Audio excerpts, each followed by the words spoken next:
have the two lads in the studio now. Meaningful Metrics and Off the Ball is in partnership with Whoop, the personalised digital fitness and health coach that helps you unlock your inner potential. See whoop.com for more. Michael, we have to start with weddings though.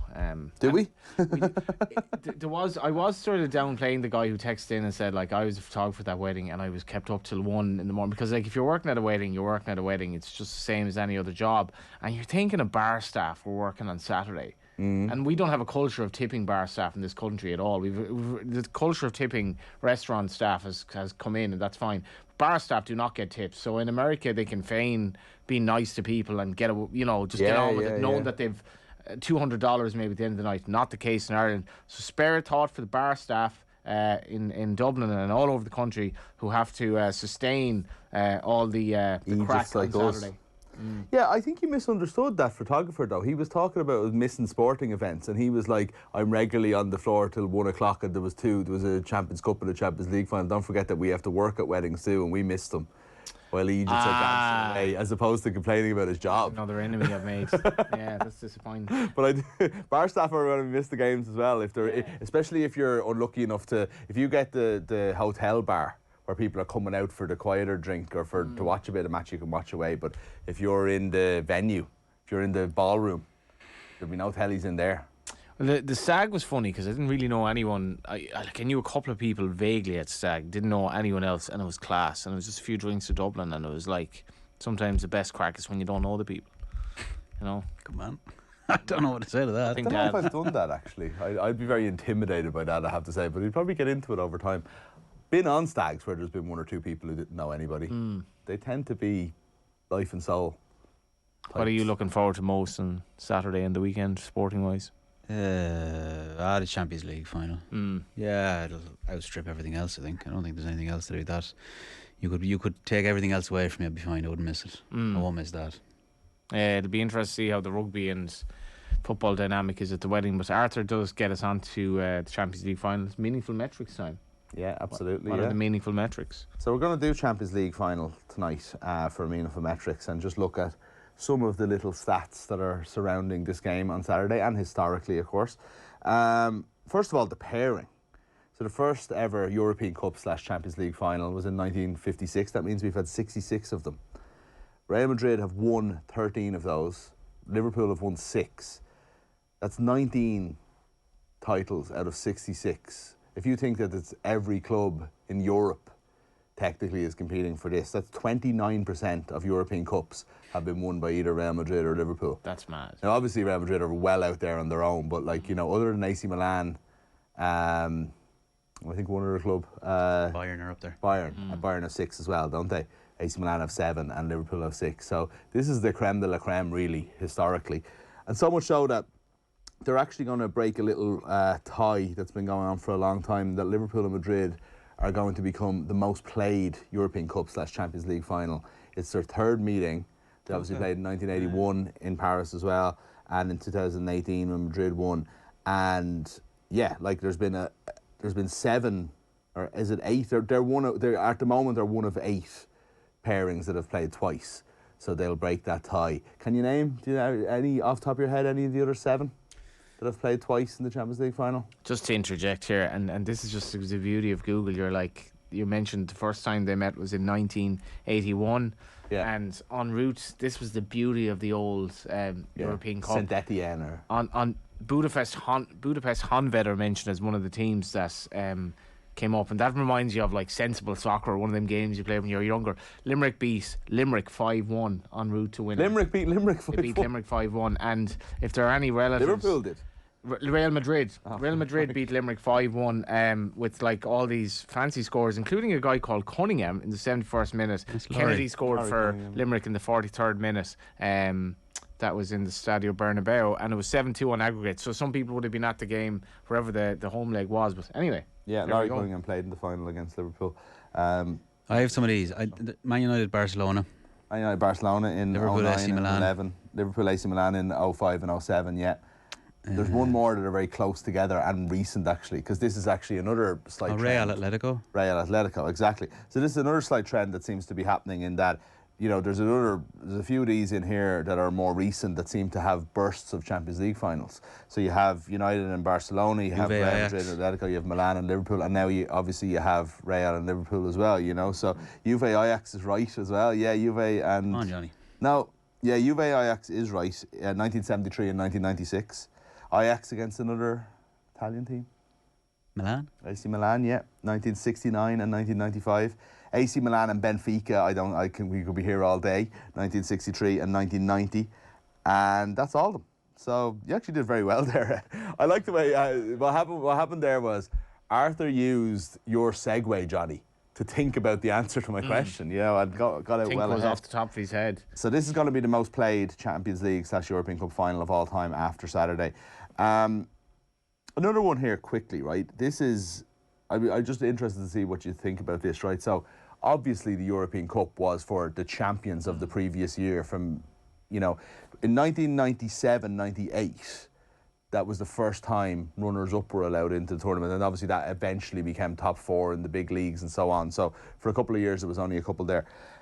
When was the most recent time that 2 champions, obviously Liverpool aren't current champions, neither are Real Madrid. Real Madrid won this season, but, you know, it was Atletico Madrid and Manchester City would have to be the Spanish-English combination. This is kind of what I'm saying here. When do you think the most recent time 2 champions met in the Champions League final? That's a good one. They sort of blur into one because there's been a good few crossovers there. So like you've got a few, like I'm even thinking you've Bayern, Dortmund that cancel each other out. Real, the crossovers are gone straight away. Chelsea, Bayern, maybe? No, it's not. It's actually just a couple of years ago. Bayern, PSG. Oh yeah. 2 years ago. But my point on it was like you don't even think of who the champions are. You don't almost associate the 2 competitions together anymore.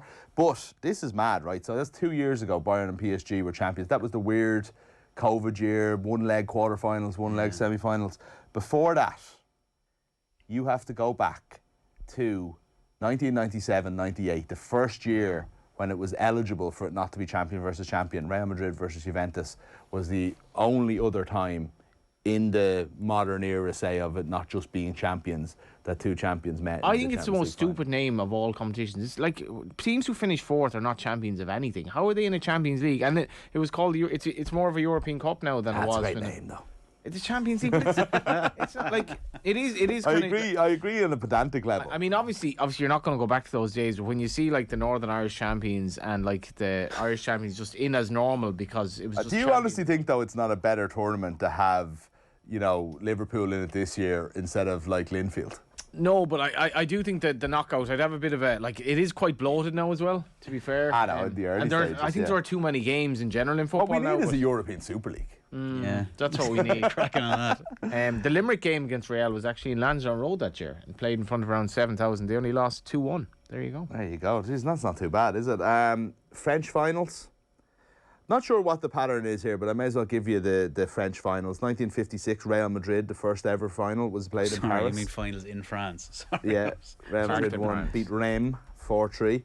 Then 1975, Johnny Giles will have remembered this, of course. We'll have talked to him about it many times. Bayern Munich 2, Leeds 0. Shafted. 1981, we already mentioned, Liverpool 1, Madrid 0. Real Madrid 3, Valencia 0 in 2000, and Barcelona 2, Arsenal 1 in 2006. So there hasn't been a final in Paris since 2006. I love the synchronicity of it, sorry, and I'm going to jump in. I love the way things become, like I love the fact that 06 final, it was almost there for Wenger. And it's like in France. There's all these little bits of things, like the one that almost comes there for Ferguson in 02 in Hampden. Yeah. Even this one, I think it's fascinating. What are the chances of Liverpool and Real getting into a Champions League final in Paris? Whatever it is, 41 years after they both got into the European Cup final in Paris. It's only their third ever meeting, which, as we said earlier, is a lot.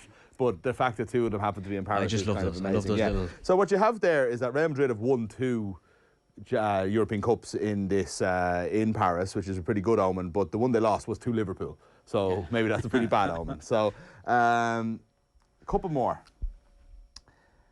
Liverpool have been in 3 of the last 5 Champions League finals. You would think, I would think anyway, that their record in the 70s and 80s like far surpassed that, you know, and there was just this phenomenal run. 3 and 5 was the best they did. It was between 1977 and 81. They were in 5 of 9. If you bring it all the way up to 1985, there's who's to say this Liverpool team won't surpass that. We don't, you obviously had to be champions. It was harder to get into the competition, but I still think we maybe overlook how phenomenal this Liverpool run is. It's amazing. Absolutely amazing. Odd though. I think it's not. I don't want to say it's easier because it's not easier. That defeats the purpose. Thing, but you're think in there, but you're in a harder there. competition once you're there. Well, see, that depends on the look of the draw, and Liverpool have had a very favourable draw this year. Yeah. So I think that partially plays into it. Like whatever they've beaten Inter Milan, Benfica, and Villarreal. I mean, you know what I mean? Like it's just that now that. You go back and look into some of those ones that have won in the 70s and 80s, and for all teams, like some of the draws are incredibly favourable. Even there, you're talking about Real Madrid beating Limerick en route. Like it's not, you know what I mean? Like it's not that that's anything new, but I suppose it plays a good part into it. I think they're a very good knockout team, Liverpool. I think. I mean, obviously their league form is amazing, but like they can, if they have Anfield on a good night, they can I think if you look at Liverpool's form, it's interesting.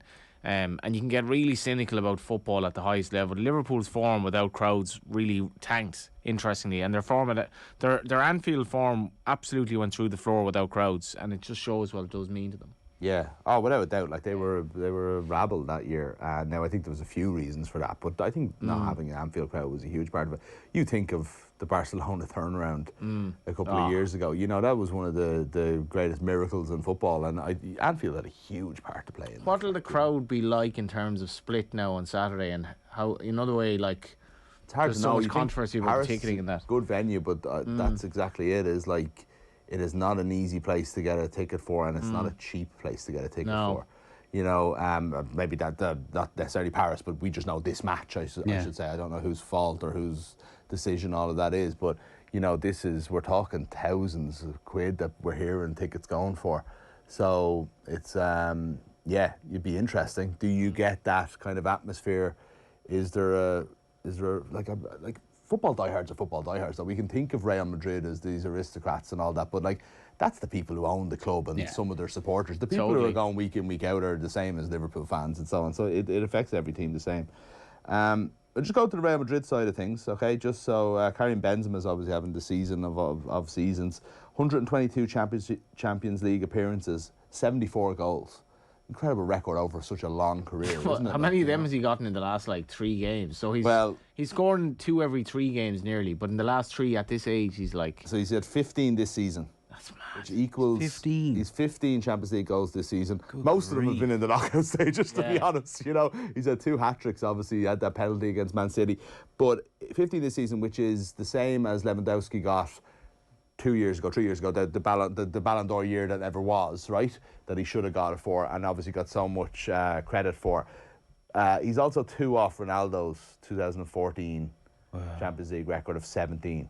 What is the chances of him getting 2 goals? It can't be astronomical this week. And that Ronaldo 17 goals was never supposed to be broken. So that's one to watch out for. That's a metric of the future to watch out for this weekend.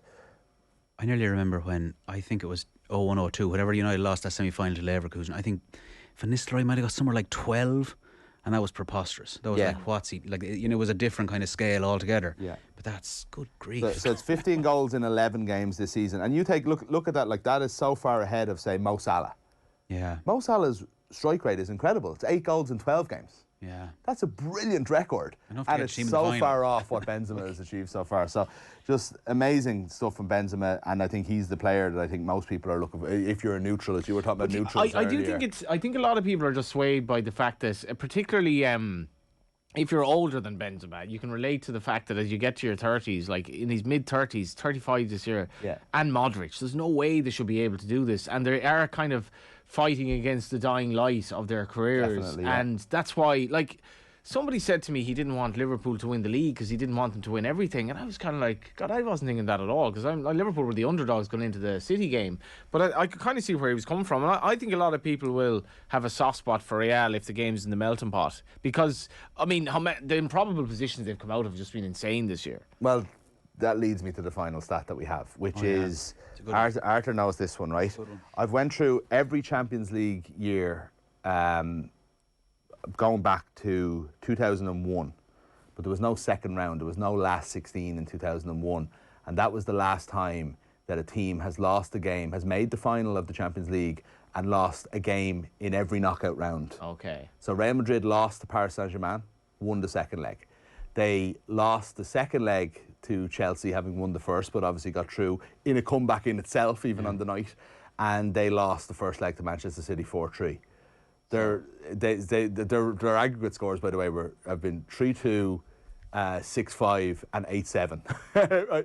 Maybe I'm slightly wrong on that. Maybe I think it might be. I think it was 5-4 and 6-5. 5-4 and 6-5 or something like that. Yeah. So it's got up every single time. So it's been so exciting. Right. So went through every single year going back to the last 16 came in 2003. That's a fair old sample size, and no team has ever made the final having lost a game in every single round as such. Yeah, so Valencia in 2001. And even if you'd look at Valencia in 2001, it was only 2 rounds. It was the quarter-final and semi-final. They were well beaten in the final by Bayern Munich. They were 4-1 up against... They were 5-2 up against Lazio and lost 1-0 in the second leg. They were 4-1 up against, I think, Barcelona in the first leg and lost 1-0. So they were both dead rubbers. Yeah. It doesn't even really count. And I think you had to go back to 1996, or 1998, was it? Which was Real Madrid and Juventus had lost a couple of games in a kind of a little bit more dramatic. So we're talking about another century since something like this has happened. And again, not with also that last 16 round in there as well. So this Real Madrid team have brought us on such a journey, I think is what that stat tells us. So even though we've had drama in the Champions League in many years, we haven't had a team as topsy-turvy as this. And the stats and the metrics bear that out. And I think it feeds into your point. They've brought us on such a journey. I'm not a Real Madrid fan. I don't really like the club. I've very, very rarely liked any of their teams. I'm not necessarily sure if I particularly like this team. But this team have brought such drama, and that's what I was saying is Benzema the player we're going to look out for this? Benzema has done so much magic over the last couple of months that you nearly expect more of it. Like Liverpool could be 1-0 up in the 93rd minute, and you're like, this game could go anywhere. The fact that they've done it 3 times now. And against proper teams. It's a lot, and it becomes the unexpected becomes expected pretty quickly. Just thinking there, so they bet PSG finalists the year before last. Yeah. They bet. Manchester City finalists last year. And the champions in between. And they bet. Yeah, Chelsea. They haven't had the easy run that you say Liverpool has had, yeah. Well, you have to be that's the underdog. Yeah. All this time. Yeah. Let's just hope they put it on at the wedding. Yeah. Well, Real Madrid have won the title by about 46 points. Now, that's not an official meaningful metric, I don't know. But they've had a nice, easy couple of weeks with their feet up, where Liverpool have been scraping for every ball. After the